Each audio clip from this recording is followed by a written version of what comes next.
Batang-batang Gilas ginulangan ang kalabang Malaysian sa semifinals matchup. Kahit si Chog Moral mga idol ayaw patalo sa kalaban, pumapalag at namimisikal din sa kalaban. Still undefeated ang Batang Gilas, hindi umubra ang kanilang height advantage doon sa ating mga pambato. Abante tayo sa finals. Gilas Pilipinas versus Malaysia SIABA qualifiers under 18 category. NTC sa semifinals matchup mga idol, na-sweep nga ng ating mga pambato ang kanilang bracket 3-0. Balik tayo sa laban. Well, eto nga mga idol, opening ng frame. May height advantage dito ang Malaysia. Matatangkad ang kanilang first 5. Pero no worries para kay Ethan Agua. Sinimulan niya ang opensa ng makalibre sa pintura mula yan sa assist ni Chog Moral. Yun nga lang, slow start for both teams. 3 minutes ang nakalipas ng muling makapagtala ng puntos ang Gilas Pilipinas mula sa 3-pointer ni Aguas. 5 straight points for the big man, habang 7 to nothing run ang ginawa ng Gilas Boys. 5 straight points din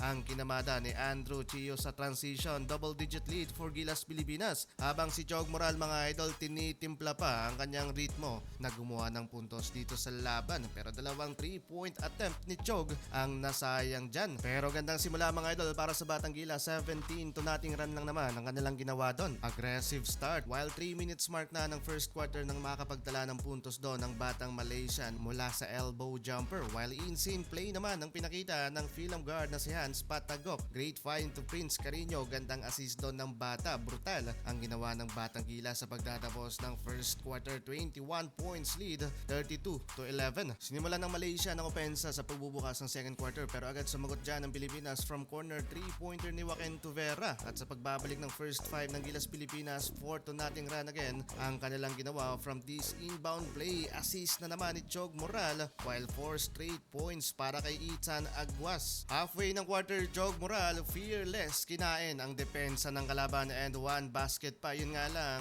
ang bonus free throw ni Kabayan ay nagbintes din hanggang sa nagtapos mga idol ang first half. Lamang ng 32 points ang ating mga pambato, 26-58. Hindi umuubra ang height advantage ng Malaysia. Second half time mga idol, nagbabalik court ang Twin Tower ng Malaysia, pero sinimulan pa rin ng Batang Gilas ang unang field goal sa pagbubukas ng third quarter. Medyo pisikala na ang nangyayari, while killer crossover move naman ang pinakita dyan ni Luis Razon at nakapag-draw pa ng foul mga idol. While sa transition, crazy handle by Bruce Tubong Banwa, nalito ang kabantayan, finishing an easy layup. Umabot lang naman mga idol sa 14 to nothing run ng Batang Gilas at halfway mark na nakapagtala ng puntos doon ng Malaysia. Lumobo na naman dito mga idol ang nagiging kalamangan ng Gilas Pilipinas. Take note, semifinals to mga idol. Magang-maga sa 53 advantage ng Pilipinas, 40-93 sa pagtatapos ng third quarter. Down the stretch, may kayabangan pa rin mga idol etong Batang Malaysian